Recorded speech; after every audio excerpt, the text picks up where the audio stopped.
ജീവിക്കുന്ന ദൈവം എൻ്റെ ദൈവം, ആരാധിപ്പാൻ യോഗ്യൻ അങ്ങു മാത്രം.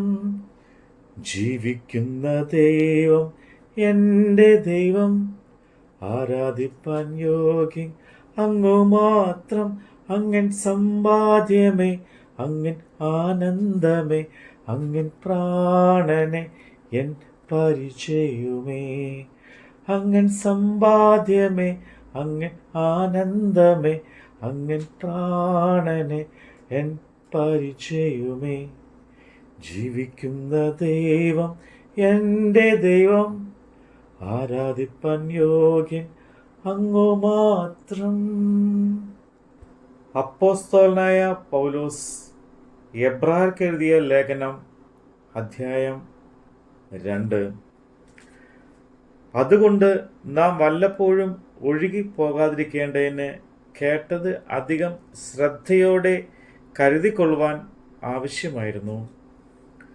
ദൂതന്മാർ മുഖാന്തരം അരുളി ചെയ്ത വചനം സ്ഥിരമായിരിക്കുകയും ഓരോരോ ലംഘനത്തിനും അനുസരണക്കേടിനും ന്യായമായ പ്രതിഫലം ലഭിക്കുകയും ചെയ്തു എങ്കിൽ, കർത്താവ് താൻ പറഞ്ഞു തുടങ്ങിയതും ദൈവം അടയാളങ്ങളാലും അത്ഭുതങ്ങളാലും വിവിധ വീര്യപ്രവൃത്തികളാലും തൻ്റെ ഇഷ്ടപ്രകാരം പരിശുദ്ധാത്മാവിനെ നൽകിക്കൊണ്ടും സാക്ഷി നിന്നതും കേട്ടവർ നമുക്ക് ഉറപ്പിച്ച് തന്നതുമായ ഇത്ര വലിയ രക്ഷ നാം ഗണ്യമാക്കാതെ പോയാൽ എങ്ങനെ തെറ്റിയൊഴിയും?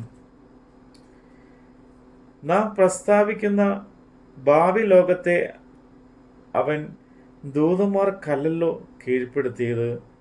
എന്നാൽ മനുഷ്യനെ നീ ഓർക്കേണ്ടതിന് അവൻ എന്ത്? മനുഷ്യപുത്രനെ സന്ദർശിക്കേണ്ടതിന് അവൻ എന്തുമാത്രം? നീ അവനെ ദൂതന്മാരെക്കാൾ അല്പം മാത്രം താഴ്ത്തി തേജസ്സും ബഹുമാനവും അവനെ അണിയിച്ചിരിക്കുന്നു. നിന്റെ കൈകളുടെ പ്രവൃത്തികൾക്ക് നീ അവനെ അധിപതി ആക്കി സകലവും അവൻ്റെ കാൽ കീഴാക്കിയിരിക്കുന്നു എന്ന് ഒരുവൻ ഒരിടത്ത് സാക്ഷ്യം പറയുന്നു. സകലവും അവനെ കീഴാക്കിയതിൽ ഒന്നിനെയും കീഴ്പ്പെടുത്താതെ വന്നിട്ടില്ല. എന്നാൽ ഇപ്പോൾ സകലവും അവന് കീഴ്പ്പെടുന്നതായി കാണുന്നില്ല.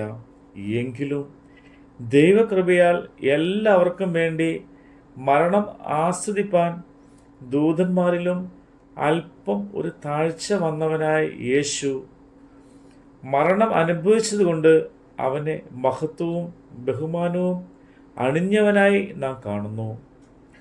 സകലത്തിലും ലാക്കും സകലത്തിലും കാരണമോദവനും ആയവൻ അനേകം പുത്രന്മാരെ തേജസ്സിലേക്ക് നടത്തുമ്പോൾ അവരുടെ രക്ഷാനായകനെ കഷ്ടാനുഭവങ്ങളാൽ തികഞ്ഞവനാകുന്നത് യുക്തം ആയിരുന്നു. വിശുദ്ധീകരിക്കുന്നതിനും വിശുദ്ധീകരിക്കപ്പെടുന്നവർക്കും എല്ലാം ഒരുവനല്ലോ പിതാവ്. അത് ഹേതുവായി അവൻ അവരെ സഹോദരന്മാർ എന്ന് വിളിപ്പാൻ ലജ്ജിക്കാതെ, ഞാൻ നിന്റെ നാമത്തെ എൻ്റെ സഹോദരന്മാരോട് കീർത്തിക്കും, സഭാമധ്യേ ഞാൻ നിന്നെ സ്തുതിക്കും എന്നും ഞാൻ അവനിൽ ആശ്രയിക്കുമെന്നും ഇതാ ഞാനും ദൈവവും എനിക്കും തന്ന മക്കളും എന്നും പറയുന്നു.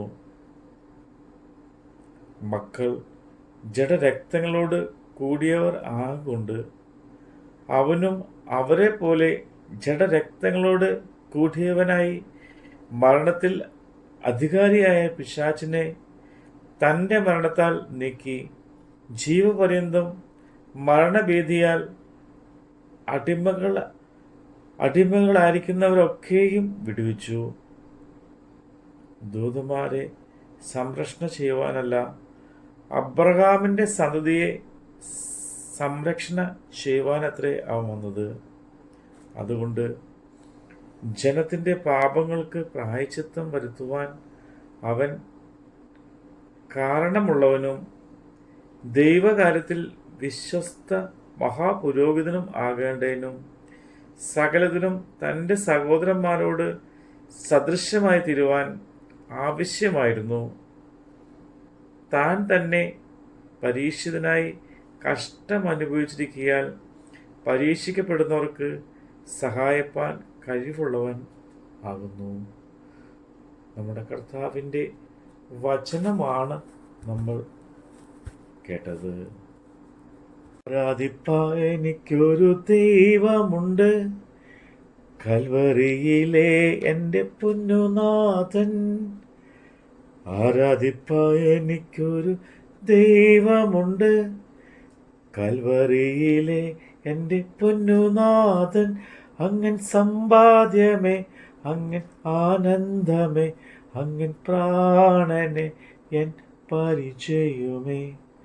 അങ്ങൻ സമ്പാദ്യമേ, അങ്ങൻ ആനന്ദമേ, അങ്ങൻ പ്രാണനെ എൻ പരിചയുമേ.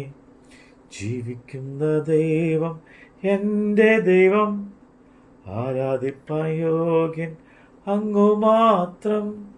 യേശുവേ എൻ യേശുവേ, യേശുവേ എൻ യേശുവേ.